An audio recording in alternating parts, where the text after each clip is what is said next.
आप देख रहे हैं हॉरर स्टोरीज 33। यदि आप चैनल पर नए हैं और हॉरर स्टोरी सुनना आपको पसंद है तो अभी चैनल को सब्सक्राइब करके बेल आइकन को दबा लें ताकि आने वाली सभी कहानियों का अपडेट आपको समय से मिलता रहे। तो चलिए शुरू करते हैं आज की यह दिल दहला देने वाली घटना। वो रात का समय था जब मैं अपने मामा के गांव कुलमाना उनसे मिलने गया और वहां मेरा सामना एक ऐसे शैतान से हुआ। वो शैतान, उसकी वो डरावनी शक्ल जो आज भी मेरे जहन में वैसे ही कायम है। हेलो दोस्तों, मेरा नाम राहुल है और मैं अमेरिका का रहने वाला हूँ और मैं यहीं अपने माँ बाप के साथ रहता हूँ। ये घटना जो मैं आप सबको बताने जा रहा हूँ, ये घटना मेरे साथ आज से लगभग 8 साल पहले घटित हुई थी, जब मैं 19 साल की उम्र में अपने मामा को मिलने उनके गांव गुलमाना राजस्थान में जाने का निकलने वाला था। मेरी मामा से बात वैसे तो होती रहती थी, उनसे मिलने मैं उनके गांव आने वाला हूँ ये मामा को मैंने नहीं बताया। दरअसल मैं उनको सरप्राइज देने के लिए भारत जाने वाला था।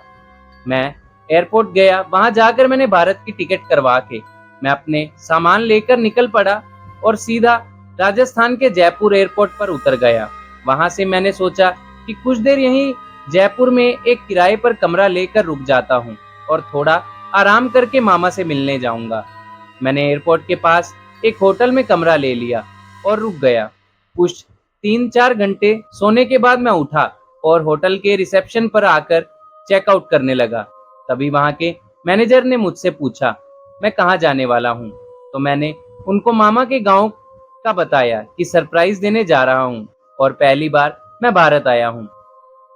तभी वो मैनेजर मुझसे बोला हंसते हुए, हा हा हा, सर कौन से गांव में रहते हैं आपके मामा? मैंने कहा यहीं कुलमाना गांव में। मेरे मुंह से ये नाम सुनकर एकदम से उस मैनेजर के मुंह पर आ रही हंसी डर में तब्दील हो गई। तभी उसने डरते हुए कहा, साहब आप उस गांव में मत जाइए, वो गांव ठीक नहीं है। अरे भाई, ठीक क्यों नहीं है? मेरा परिवार रहता है यार वहां, आप ऐसा क्यों बोल रहे हैं? मैंने उससे कहा। तो उसने बताया कि लोगों का मानना था कि वो गांव भूतिया है, रात होते ही पूरा गांव सुनसान हो जाता है। जब उसने ये सब बोला तो मैंने उसकी बातों को टालते हुए कहा कि भाई ऐसा कुछ नहीं है, मेरा परिवार वहां बहुत सालों से रह रहा है और अगर ऐसा कुछ होता तो मुझे वो एक बार भी बताते तो सही। पर उसकी बातें कहीं ना कहीं मेरे दिल में घर कर चुकी थी। पर फिर सब भूलकर मैं अब बाहर आया और टैक्सी लेकर गांव की ओर चल दिया। जब मैं वहां से निकला तब शाम के तकरीबन 4 बज रहे थे और जब हम गांव के बाहर पहुंचे तभी वो टैक्सी वाले ने अचानक से गाड़ी की ब्रेक मार दी। उसने गाड़ी को गांव की सीमा के बाहर ही रोक दिया। मैंने उससे गाड़ी रोकने का कारण पूछा तो उसने बस इतना कहा कि मैं इससे आगे नहीं जा पाऊंगा। मुझे लगा कि ये भी उसी अंधविश्वास का शिकार है। मैंने उसे और ज्यादा पैसे देने का भी कहा मगर उसने साफ मना कर दिया। हार के मैंने गाड़ी से उतरकर पैदल जाने का फैसला लिया। मैं गाड़ी से उतरा और अपना सामान निकाल कर मैं आगे बढ़ा कि तभी वो टैक्सी वाला पल भर में ही वहां से गाड़ी लेकर छूमंतर हो गया। मैंने इधर उधर जब नजर दौड़ाई तो मुझे पता चला कि पूरा गांव सुनसाने में डूबा हुआ है। मैं गांव के अंदर की ओर चलने लगा। मामा जी का घर गांव की सीमा से तकरीबन 900 या 1 किलोमीटर की दूरी पर था। मैंने पहली बार भी मैं वहीं पर आया हुआ था। शायद यही कारण था जो मुझे उनका पूरा अच्छे से एड्रेस नहीं मालूम था। इसलिए मैंने सोचा कि किसी गांव वाले से मैं उनका घर का पता पूछ लूंगा। मैंने मन में सोचा कि कोई दिखा तो उससे पूछ लूंगा। मैं अंदर की ओर बढ़ने लगा। चलते चलते मेरी नजर एक घर के दरवाजे पर गई तो मैंने देखा कि वहां बत्ती जल रही है और वो दरवाजा खुला हुआ है। मैं जल्दी से उस और घर के बाहर गया और मैंने आवाज लगाई। कुछ देर तक तो कोई नहीं आया, पर फिर एक बूढ़ी अम्मा आई। मैं कुछ पूछता उससे पहले ही उन अम्मा ने गेट को बिना मेरी ओर देखे जोर से बंद कर दिया और अंदर चली गई। मुझे ये बात बहुत अजीब सी लगी। और एक बार मैं आपको बता दूं कि गांव तो देखकर कोई भी डर जाए, क्योंकि गांव सन्नाटे में कुछ ज्यादा ही डूबा हुआ था। वहां इंसान क्या, कोई कुत्ता तलक नहीं दिख रहा था। अब तो मुझे भी लगने लगा कहीं मैंने यहाँ आने में कोई गलती तो नहीं कर दी। इतने में मेरी नजर सामने खड़े एक बूढ़े आदमी पर गई, जो सड़क के बिल्कुल बीचों बीच खड़े मेरी ओर हाथ का इशारे कर रहे थे। मुझे उनको देखकर एक उम्मीद सी लगी, इसलिए मैं जल्दी से भागकर उनके पास गया। तभी उनसे पूछा, नमस्ते बाबा, क्या आप मुझे बता सकते हैं वीरेंद्र जी का घर कहाँ पर है? और उन्होंने कहा कि हाँ बेटा, आओ मैं तुम्हें ही ले ही चलता हूँ। जी बाबा, आपकी बहुत मेहरबानी होगी, मैंने बाबा से कहा और उनके पीछे पीछे चल दिया। वो मुझे गांव से अलग एक कच्चे रास्ते की ओर लेकर जाने लगे। मैंने बाबा से कहा कि बाबा, गांव तो शायद पीछे रह गया, आपको पक्का मालूम है ना वीरेंद्र जी का घर यहीं इसी ओर है। दरअसल बाबा वो मेरे मामा हैं। पर बाबा ने सामने से कोई जवाब नहीं दिया। वो चुपचाप वैसे ही सड़क पर चलते रहे। तभी मुझे कुछ अजीब सा लगने लगा। मैंने सोचा क्यों ना मामा जी को बता ही दिया जाए। इसलिए मैंने अपने फोन जेब से बाहर निकाला और मामा जी को फोन मिलाने की कोशिश करने लगा। तभी मैंने गौर किया कि ये तो नेटवर्क है ही नहीं। तभी मैंने इधर उधर नजर दौड़ाई तो अब वो बाबा भी कहीं नजर नहीं आ रहे थे। मुझे समझ नहीं आ रहा था क्या करना चाहिए। इतने में मेरे पीछे से एक भारी सी आवाज आई, हाँ बेटा, मुझे ढूंढ रहे हो क्या?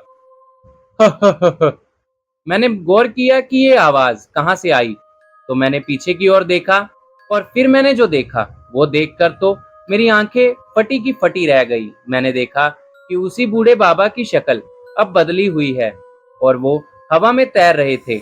शक्ल की बात करें तो अब वो कोई बाबा नहीं, लंबे लंबे बाल मुंह के अंदर से लेकर वो कील गड़ी हुई उनके दिमाग को छेदती हुई बाहर निकल रही और आंखें ऐसी उनमें से खून निकल रहा था। ये दृश्य देखकर तो दोस्तों मेरी सिट्टी बिट्टी गुल हो गई। मैं वहीं डर के मारे चीख मार के पीछे की ओर गिर पड़ा। वो धीरे धीरे मेरी ओर आगे बढ़ने लगे। आज मेरी सब करी कराई पढ़ाई घूमती नजर आने लगी, क्योंकि फिल्मों में देखे सीन आज मेरी नजरों के सामने जो थे। तभी मैंने हिम्मत दिखाई, इससे पहले वो भूत मेरे साथ कुछ करता। मैं उठा और सामने की ओर दौड़ने लगा जहां मेरे को रास्ता नजर आया। मैं एक और तेजी से भाग ही रहा था। बार बार मैं पीछे की ओर घूमकर देख रहा था कि कहीं वो बूढ़ा भूत मेरे पीछे तो नहीं आ रहा, मगर वो मेरे पीछे ही आ रहा था, वो भी उड़ते हुए। और उसके चेहरे पर वो हंसी अंधेरे में भी चमकती हुई नजर आ रही थी। और गांव में अंधेरा भी बहुत ज्यादा था, वो भी हर तरफ। इसलिए मैं किस ओर भाग रहा हूँ ये मुझे पता नहीं चल रहा था। कुछ दूर आगे जाने पर मुझे एक नदी दिखाई दी। तब मुझे याद आया कि मामा ने एक बार फोन पर बताया था कि नदी से लगभग 200 मीटर की दूरी पर पड़ने वाला पहला घर ही मामा जी का घर है। इसलिए नदी को देखकर मेरी खुशी का ठिकाना ना रहा। मैंने अपनी दौड़ रोकी नहीं, मगर सांसें फूल रही थी, पर फिर भी मैं भागता जा रहा था। तभी वो बूढ़ा मेरे अचानक से सामने आ गया और उसे देखकर मैं अपना पेट पकड़कर वहीं थम गया। भागने की वजह से पेट भी अब दर्द होने लगा था। अभी मैं फिर से दौड़ने की ही सोच रहा था कि इतने में उसने मुझे मेरे बालों से पकड़ लिया और ऊंचाई पर ले जाकर नीचे धरती पर पटक दिया। अब खून सिर से नीचे आने लगा। खून बाहर आता ही वो खून को जमीन से ही चाटने लगा। मैंने इस मौके का फिर से फायदा उठाया और जोर जोर से आवाजें लगाने लगा, अपने मामा जी का नाम लेकर, क्योंकि सामने कुछ घर दिखा रहे थे कि मामा जी का घर इन्हीं में से किसी एक घर में है। और ये आइडिया काम कर गया। शायद मेरी आवाज मेरे मामा जी के कानों में पड़ गई, जिस वजह से सामने एक घर से गेट खुलता हुआ नजर आया और उसमें से जो शख्स निकलकर बाहर आए उनको देखकर तो मैं हंसी का ठिकाना ना रहा, क्योंकि घर से लाठी लेकर और कोई नहीं बल्कि मेरे मामा जी और उनका छोटा बेटा सुशील, वो दोनों तेजी से मेरी ओर बढ़ने लगे। और उनको आता देख वो बूढ़ा बाबा भी हवा में ही हंसते हुए कहीं धुआं हो गया। और खून ज्यादा निकलने की वजह से मेरी आंखें बंद होने लगी। फिर जब होश आया तो मैंने खुद को मामा जी के घर में पाया और मामा जी को सामने बैठा देख मेरी जान में जान आई। मैंने उनको गले से लगाया और रोने लगा। तो मामा जी ने कहा, बेटा डर मत, अब तू तेरे मामा पास है। और शायद यही सुनने के लिए मेरे कान कब से तरस गए थे। तभी मामा जी ने बताया, बेटा तू यहाँ कैसे आया? तो मैंने मामा जी को अपने घर से निकलने से लेकर यहाँ तक पहुँचने की पूरा वाकया बयां किया। उसके बाद मामा जी ने बताया कि बेटा वो बूढ़ा शख्स और कोई नहीं बल्कि यहीं पड़ोस के कमलू चाचा है। कमलू चाचा, जिनकी मृत्यु आज से लगभग 1 साल पहले चोरी के मकसद से किसी ने कर दी थी। किसी ने लालच में आकर उनके घर में लूटपाट की और फिर उनको मारकर वहीं पर फेंक दिया, जिसके बाद से उनकी आत्मा यहीं गांव में सबको परेशान करने लगी। वो आए दिन किसी ना किसी को परेशान करती ही रहती है। तो दोस्तों, कैसी लगी आपको आज की यह घटना? यदि पसंद आई हो तो वीडियो को लाइक और चैनल को सब्सक्राइब करना ना भूलें और देखते रहें हॉरर स्टोरीज 33।